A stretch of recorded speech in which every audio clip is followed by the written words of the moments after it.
성경 말씀 레위기 19장 1절부터 2절까지 말씀 가지고 너희는 거룩하라 라는 제목으로 말씀 증거하려고 합니다. 여러분들에게 질문을 하면서 오늘 설교를 시작하려고 합니다. 신구약 성경 창세기부터 요한계시록까지 가장 중요한 개념, 가장 중요한 단어는 무엇이라고 생각하십니까? 신구약 성경 전체를 관통하고 있는 그 가장 중요한 단어는, 가장 중요한 메시지는 무엇이라고 생각하십니까? 교회를 오래 다니신 분들은 서슴없이 이야기합니다. 예수님이십니다. 그리고 예수님께서 우리들을 구원하신 구원의 사건입니다. 맞습니다. 정답입니다.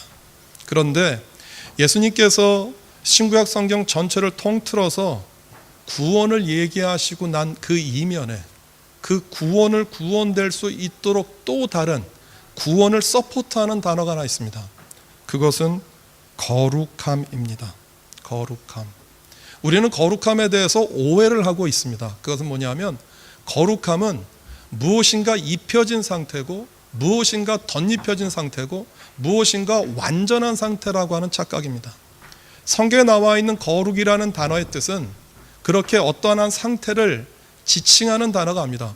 거룩은 완료된 상태가 아니라 거룩은 진행형의 상태를 이야기합니다. 얼마 전에 저희 그 집사람이 소파 간증을 했잖아요.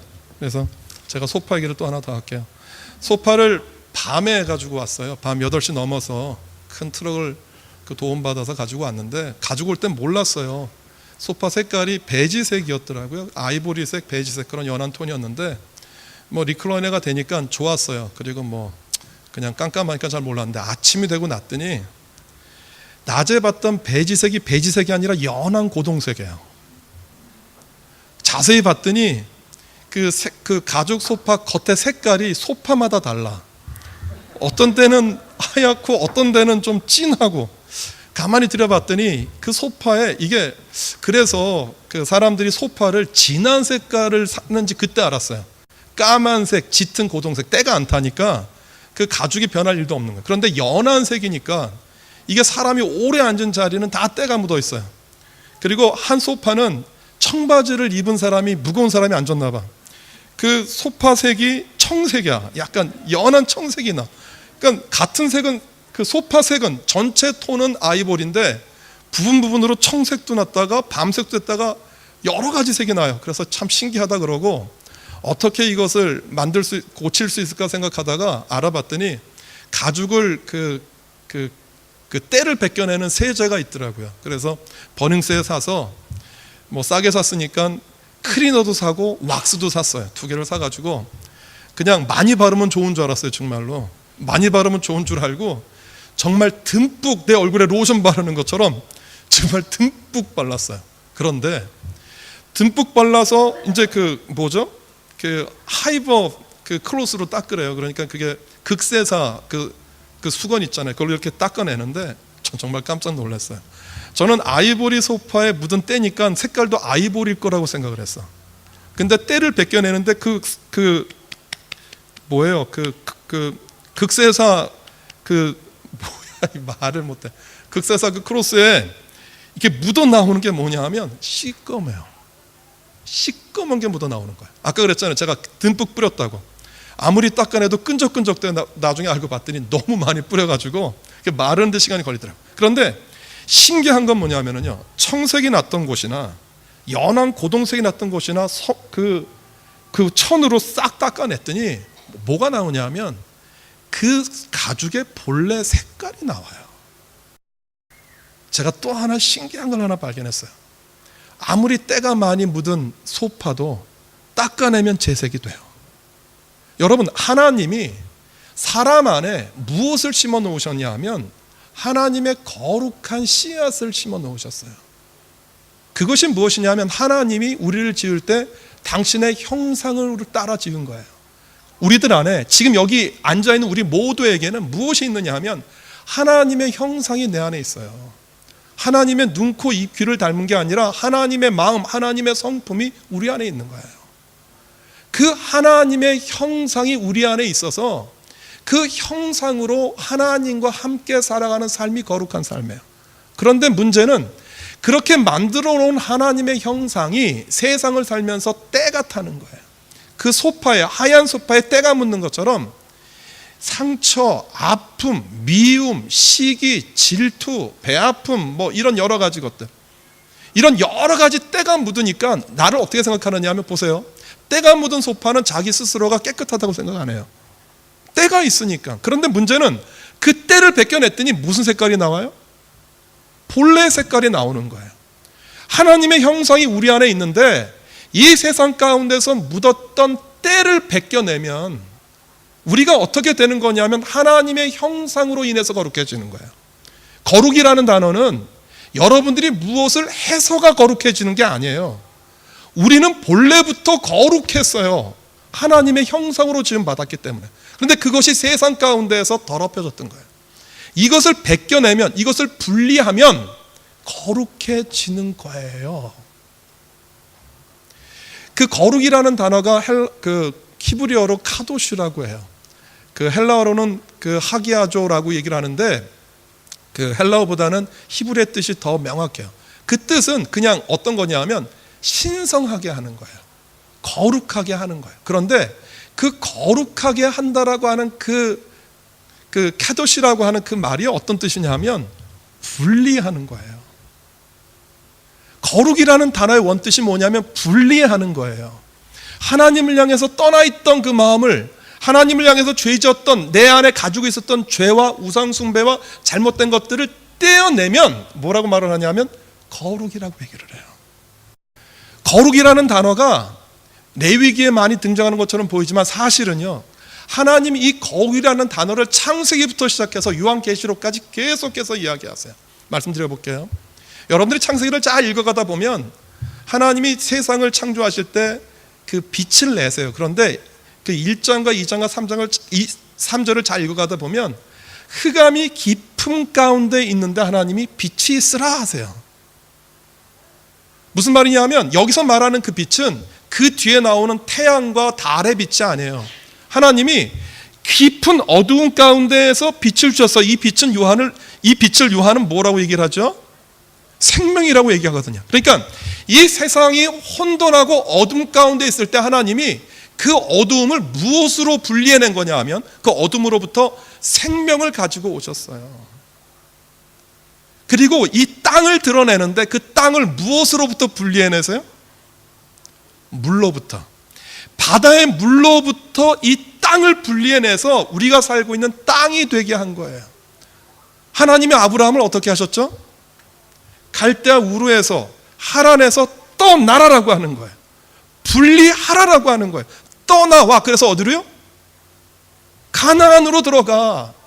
그곳에서부터 분리해서 내가 말한 가나안 땅으로 들어가. 출애굽도 같은 이치죠. 하나님이 애굽에 있었던 이스라엘 백성들을 불러내었어요. 그곳에서 불러내어서 당신이 선택하고 예정했던 그 땅으로 들어가게 하는 것이에요. 성경은요, 창세기부터 시작해서 계속해서 하나님은 우리를 분리해내세요. 무엇으로부터? 세상으로부터. 우리가 속해 있는 세상에서 하나님의 것으로 나올 수 있도록 계속해서 분리해내는 거예요. 예수님이 이 땅에서 오신 사건도 똑같은 이치죠. 예수님이 여러분들을 부르셨어요. 어디로부터? 세상으로부터 불러서 당신의 자녀 되게 하셨다라고요. 이게 거룩이에요. 거룩이라는 단어는 창세기부터 시작해서 요한계시록까지 하나님이 이 세상 가운데 선포하고 드러내기를 원하는 하나님의 메시지예요. 그리고 그 거룩함을 누구를 통해서 드러내기를 원하시냐 하면 여러분들을 통해서 드러내기를 원하세요. 어떻게 거룩해질 수 있을까요? 오늘 시간이 굉장히 많이 가서 제가 많이 생략하고 넘어가요. 어떻게 거룩해질 수 있을까요? 저는 세 가지로 거룩해질 수 있다고 생각을 해요. 첫 번째는 시간이에요. 모든 사람들에게는 하루 24시간이라고 하는 시간이 주어져요. 그렇죠? 근데 그 24시간이 똑같이 주어지는데 그 24시간을 요리하는 건 여러분들의 선택이에요. 그 24시간 가운데에서 잠을 자는 시간을 정하는 것도, 그리고 밥을 먹는 것도, 노는 것도, 운동하는 것도, 즐기는 것도, 게임하는 것도, 이거 다 여러분들의 선택이에요. 내가 디자인한 대로, 내가 생각하고 계획한 대로 여러분들의 시간을 사용을 해요. 거룩이라는 단어가 뭐라고 말씀드렸죠? 분리해내는 거예요. 분리. 떼어내는 거예요. 떼어내는 거. 시간이 24시간 내게 주어진 그 시간 가운데에서 그 시간의 일부를 하나님을 위해서 분리해내는 거예요. 믿으세요? 그 분리해낸 거. 오늘 주일이잖아요. 주일날 24시간 주어졌는데 여러분들이 오늘 예배 나와서 예배 드리는 시간으로 분리해낸 거예요. 이게 예배예요. 여러분들이 주어진 24시간 가운데에서 하나님의 말씀을 묵상하고 하나님께 기도하는 시간을 떼어내는 거예요. 그 떼어내는 게 뭐라고요? 거룩해요. 두 번째, 무엇으로 거룩해질 수 있느냐 하면 저는 재정으로 거룩해질 수 있다라고 저는 생각을 해요. 70년대, 60년대 한국 교회가 잘못 가르친 그 내용 가운데 하나는 11조에 관한 내용이에요. 어떻게 가르쳤느냐 하면 11조를 하면 말라기에 나와 있는 그 말씀처럼 11조를 하면 하나님이 여러분들을 축복하세요. 11조를 하면 문제가 해결되어지고 11조를 하게 되어지면 여러분들이 건강이 회복되어져요. 온전한 11조를 하면 하나님과 우리의 관계가 회복이 되어져요. 그래서 어떤 생각을 하게 됐냐면 11조는 하나님 앞에 드리는 일종의 투자라고 생각을 했어요.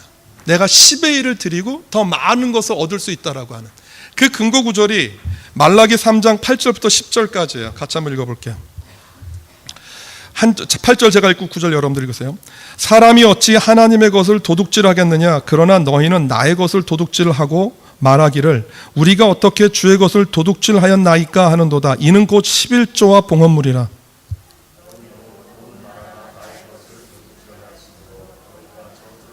같이요. 만군의 여호와가 이르노라. 너희의 온전한 11조를 창고에 들여 나의 집에 양식이 있게 하고 그것으로 나를 시험하여 내가 하늘 문을 열고 너희에게 복을 쌓을 곳이 없도록 붙지 아니하나 보라. 11조를 얘기하면서 꼭 들었던 말씀이 이 말씀이에요. 그런데 말라기에 나와 있는 이 말씀과 같은 비슷한 구절이 성경 어디에도 없어요. 하나님은 여러분들을 복 주시려고 이 땅에서 많은 것들을 더 누리게 하려고 11조 하라고 얘기하지 않으셨어요. 오늘 이 말라기서를 이해하기 위해서 잠깐만 제가 배경을 설명을 할게요. 이스라엘 백성들이 바빌론으로 포로를 끌려고 나고 난 다음에 70년이 지나서 예루살렘으로 돌아가고 스룹바벨을 통해서 성전을 재건을 했어요. 그런데 뭐만 지었느냐면 성전만 지었어요. 예루살렘 성이 회복되려고 하면 성전과 함께 무엇을 지어야 되냐면 성벽도 재건해야 되거든요. 예루살렘 전체 도시의 안전을 위해서. 그런데 성전만 지어놨더니 어떤 일이 벌어졌느냐 하면 성전만 지어졌더니 그 성전 밖에 예루살렘에 살고 있었던 모든 사람들이 도둑놈들이나 이방 사람들의 침입에 그냥 무방비로 노출된 거예요. 성이 없으니까 아무나 들어오는 거예요. 그리고 심지어는 성전 안에 그 들짐승들이나 뭐 이런 것들이 와가지고 오물도 쌓아놓고, 그러니까 성전의 기능이 성전답게 이루어질 수가 없었던 거예요. 그러니까 생각해 보시겠어요? 돈이 많은 예루살렘에 거했던 사람들은 어디에 살겠어요? 예루살렘 성에 살지 못했어요. 어디에 살았느냐 하면 예루살렘 성 외곽에 조그맣게 성과 울타리를 지어놓고 사병을 몇백 명씩 들이면서 그곳에 안전하게 자기 스스로를 보호했어요. 이것이 그 당시 예루살렘 성의 성전이 지어졌던 상황이에요. 그러니까 성전의 기능이, 성전은 지어놨는데 성전이 성전답게 기능을 못한 거예요. 이 소식을 그 당시 그 페르시아에서 술 맡은 간원을 하고 있었던 그 느헤미야에게 그 동생이 와서 전해줘요. 그런데 느헤미야가 그 말을 듣고 하나님께 통곡하며 울며 그 예루살렘 성전을 회복할 수 있게 해달라고 기도를 해요. 그리고 왕의 허락을 받아서 예루살렘의 총독으로 부임을 해요. 모두가 불가능하다고 생각했던 그 예루살렘 성벽을 며칠 만에 짓냐 하면 52일 만에 지어요. 그리고 느헤미야가 그 성벽을 기적같이 52일 만에 짓고 난 다음에 바로 본국으로 돌아가지 않았어요. 지금이 예루살렘 총독이었기 때문에 그 예루살렘에 몇 년간을 머무냐면 12년을 머물러요. 그래서 성전을 회복하고 성벽을 짓고 예루살렘을 완전한 신앙 공동체로 만들어 놓아요. 느헤미야는 탁월한 사람이에요. 그렇게 12년을 잘 자리를 잡아놓고 이제 다시 그 페르시아로 돌아갔어요.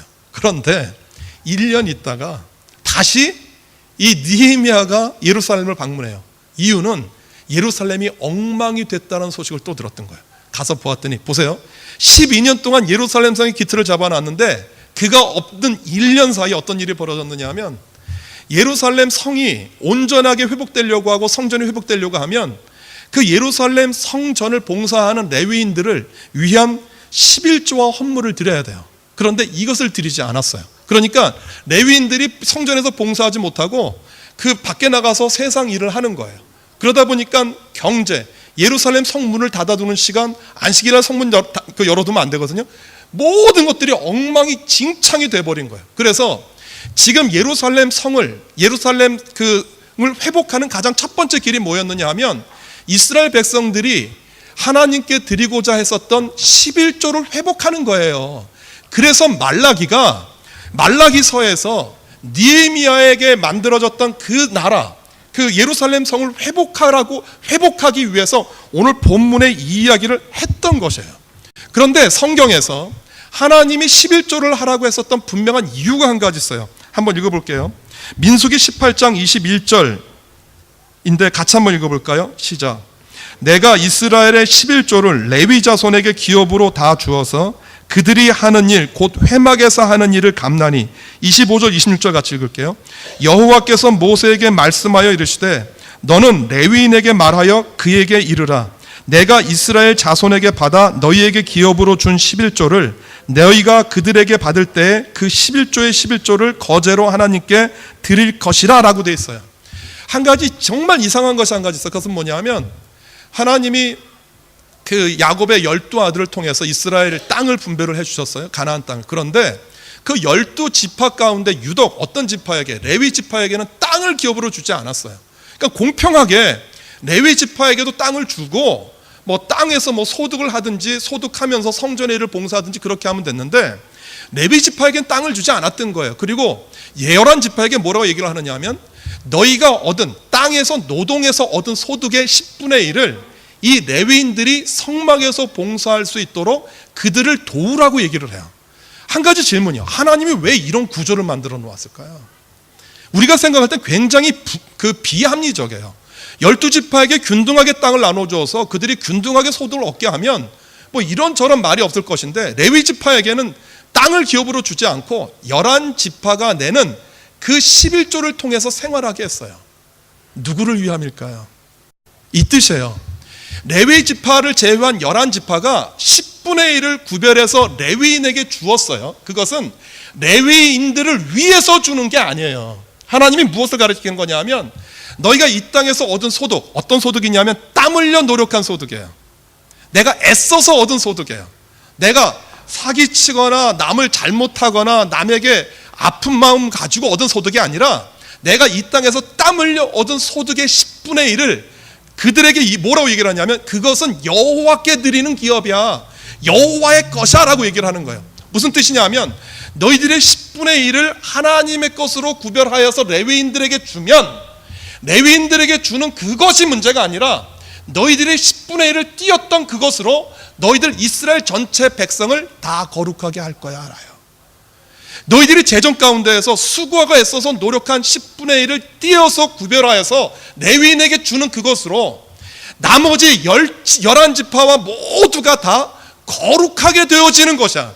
그러니까 하나님이 11조라고 하는 개념을 왜 허락해 주었느냐 하면 내가 너희들을 거룩하게 할 거야.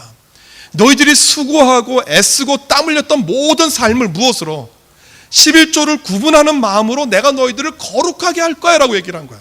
그리고 그 11조를 받았던 레위인들에게도 또 얘기를 하세요. 너희가 11조를 받았지 11조 가운데 10의 1조를 또 떼어서 하나님께 거제로 드려. 내가 너희들을 거룩하게 할 거예요. 그러니까 이것이 레위 사람들을 위한 것이 아니라 너희들이 10의 하나를 떼어내는 그 마음으로 무엇을? 내가 너희들을 거룩하게 할 거야 라고 하는 것이에요. 우리의 인생과 우리의 삶과 우리의 소득과 우리가 살아가는 모든 삶을 주님께서 무엇으로? 당신께 구분하는 그 재정으로 내가 너희들을 거룩하게 할 거야 라고 하는 말이에요. 세 번째, 어떤 것으로 거룩해질 수 있느냐 하면 삶의 이정표를 통해서 거룩해질 수 있어요. 그 요한이가 제 아들인데 요한이가 그 입교회식 하면서 그 아침에 데려다 주는데 그런 얘기를 하더라고요. 입교회식을 어떻게 생각하니? 그랬더니 자기 삶의 그 마일스톤이래요.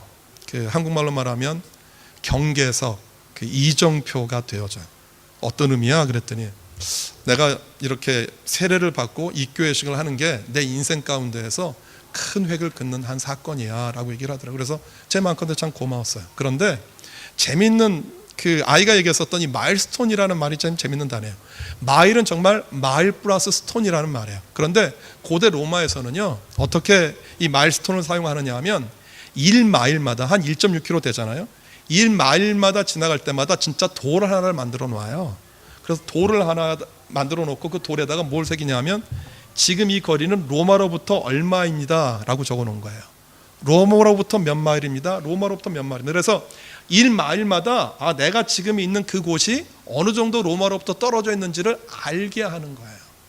저는 여러분들이 세상을 살아가면서 이런 이정표처럼 내가 지금 어디에 서 있는지 무엇인가를 결정해야 되는 큰 일들을 경험하게 되는 순간들이 와요. 오늘 우리 세례를 받은, 그리고 입교회식을 했었던 우리 5명의 청년들, 그리고 오늘 권사로 취임하게 되는 김인경 전도사님에 관한 이 일들, 이것이 여러분들 인생 가운데 큰 전환점인 거예요. 그리고 여러분들이 살다 보면 이 세상 가운데서 무언가 선택을 해야 되는 큰 변곡점들을 만나요. 여러분, 그때가 오면 그 순간에 그 자리에 서서 하나님께 내 인생과 삶을 드리는 거예요. 내가 정말 무언가를 선택해야 되는 굉장히 예민한 순간들, 그 순간들 앞에서 하나님의 것으로 결정하고 하나님 앞에 나아가는 선택을 통해서 여러분들이 어떻게 되냐면 거룩해지는 것이에요. 오늘 여러분들에게 무언가 내가 선택을 해야 되는 중요한 고비, 중요한 순간이 있다라고 하면 그 순간을 하나님께로부터 구분하는 거예요.